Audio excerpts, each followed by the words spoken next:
Hey guys, this is Naveed here, and today I'm going to be showing you one of my games.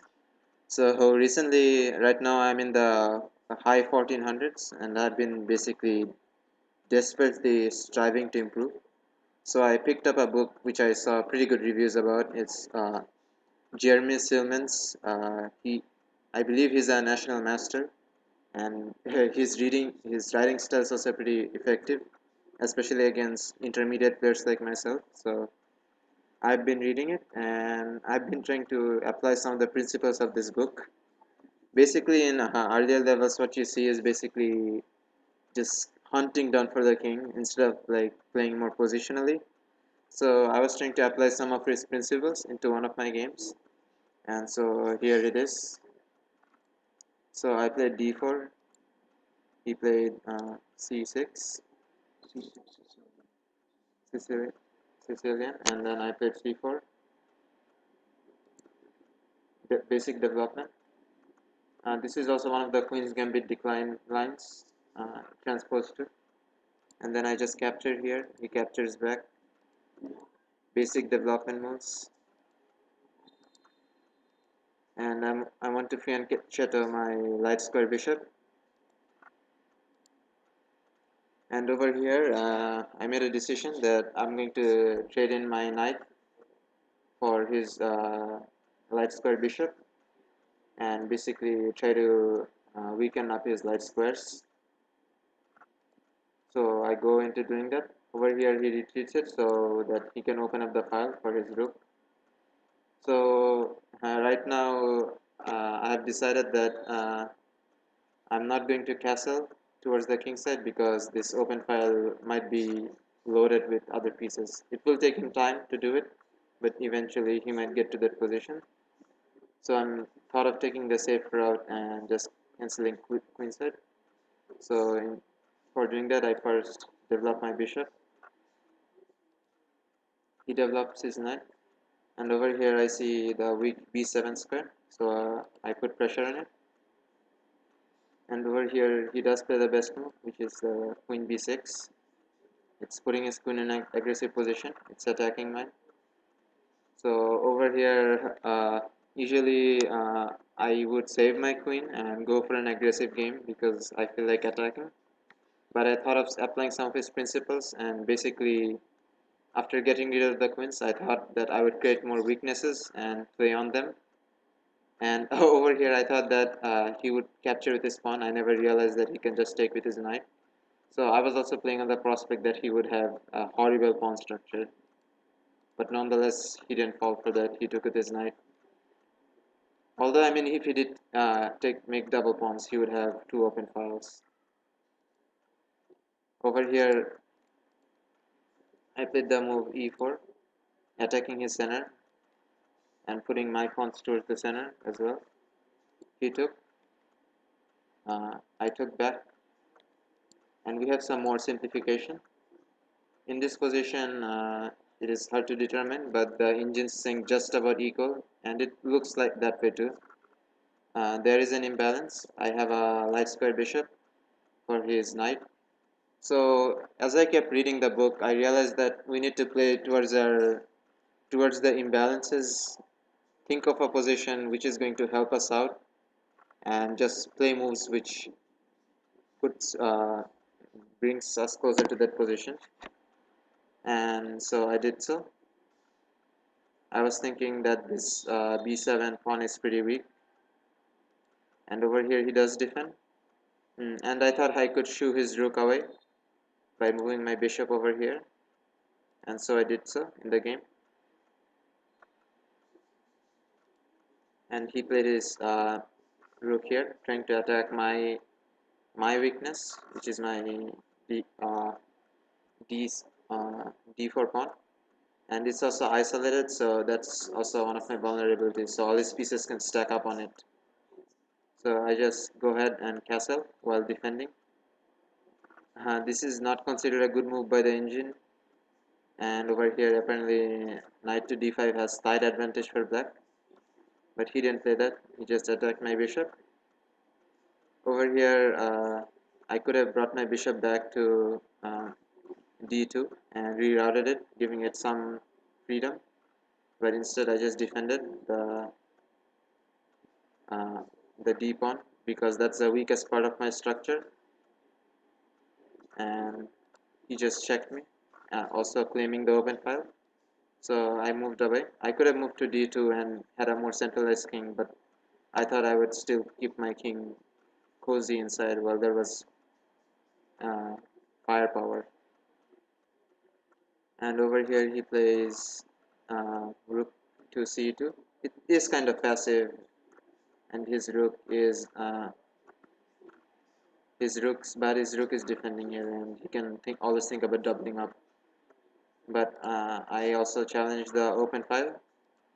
He captured. Over here I thought I was screwed because I have to capture like this, but there's no reason. Apparently the engine says to capture like that, but instead I just took with the king. Once again, knight to d5 is shown as a good move because it's bringing the knight closer. I can trade in my light square bishop for a knight, but usually in an open game like this, my light square bishop holds an advantage.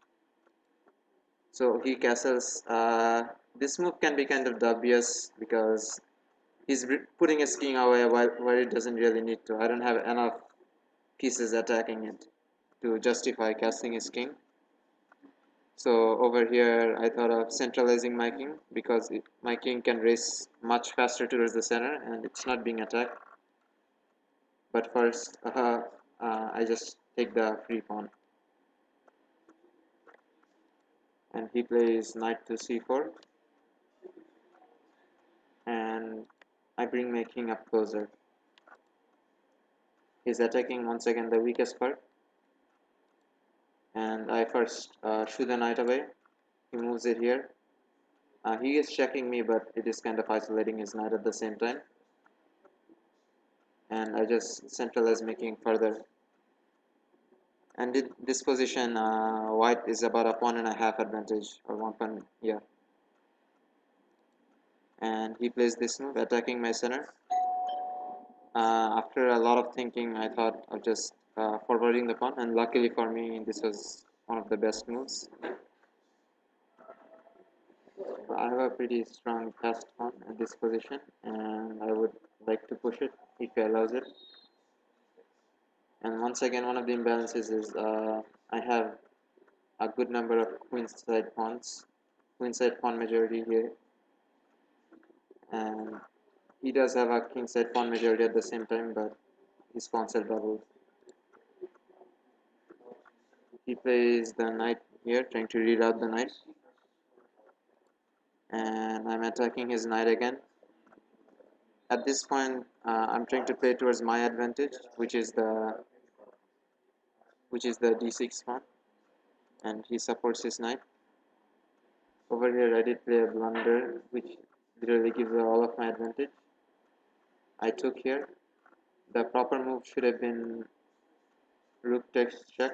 That would have taken away my major defender, and then he could have just taken it back. However, he took with the pawn, and this was what I was hoping for. So I just moved my king further up the board, and he plays here, just saving this pawn. So I claim the open file, and at this position, I looked that my king was extremely active, and Jeremy Silman said that once you have a position, my dream position was to basically have my rook in the 6th or 7th file, and the bishops exchanged, because right now his best piece, or one of his vital pieces, is his bishop, and I thought that if I could get rid of it, would be somewhat my advantage would shine out more. So I strike towards it by first putting my rook over here. It's extremely active and it cannot be attacked at all. And then he moves his king further, and this is why castling might not have been the best of ideas, because his king took a long time to get active. Over here, uh, the, this is the first step towards getting to my desired position to trade off the bishops. He took it, I took it, And then over here right now, the main difference is my king's a bit more active, and so is my rook's a lot more active, whereas he has to play passively to defend this. So I first check, and then he moves, and I push my pawn a little more forward towards hatching it into a new queen. And over here, he has to try to prevent it anyhow. So I squeeze my king in, and this position is showing huge advantage for white. And if I can play it out properly, then it should be winning. He plays here, and I play king to e6, and then he resigns. It's pretty much hopeless at this position. Apparently, there's many moves you can play to win, but the engine is showing rook to a8. Oh no, it's yeah, rook to a8 for black, which is the best defense. Where you play this, his king cannot advance to the 7th rank, and he basically needs to put up the best defense he can. But after this, he has to play here, and this pawn's going. That's why he resigned at this position. So chess, in this game, I learned something. You always don't have to basically put everything at his king. You can rather play for the things that help you out. This way, you don't give away the advantages that you hold, and it's a much more safe and sound way to play. It's always fun to attack, and sometimes some games will justify attacking. But in cases like this, playing positionally and making your advantages bigger and bigger is the more ideal way to play. And this game show, and I hope I can play more games like this and basically improve my chess overall.